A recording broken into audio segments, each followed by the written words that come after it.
বৌমা, কত রান্না পড়ে আছে, ওদিকে মেয়ে জামাই সব এলো বলে।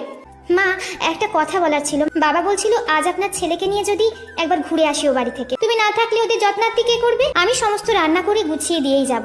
আমার কাছে আমার বাবা মা আমার জীবনের ফার্স্ট প্রায়োরিটি। তারা তাদের অর্থ এবং শ্রম দুটোই আমার পেছনে দিয়েছে বলেই আমি এত বড় হয়েছি। এখন আমার সময় হয়েছে তাদের কিছু ফিরিয়ে দেবার।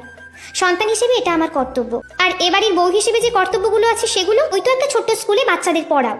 আমার ছেলের অগাধ টাকা দেখে গলায় ঝুলে পড়েছো। অনি, বাবা তুই আমাকে বৃদ্ধাশ্রমে রেখে আয়। কি? তুমি মাকে কি বলেছো রাত্রি? ক্ষমা চাও, এক্ষুনি আমার মায়ের কাছে ক্ষমা চাও। তোমার জন্য আজ আমার মায়ের চোখে জল এসেছে। আমি কোনো ভুল করিনি, তাই সরিও বলবো না। বাড়ি থেকে বেরিয়ে যাওয়ার কথা যখন উঠেছে তখন আমি বেরিয়ে যাচ্ছি। আপনি কেন যাবেন?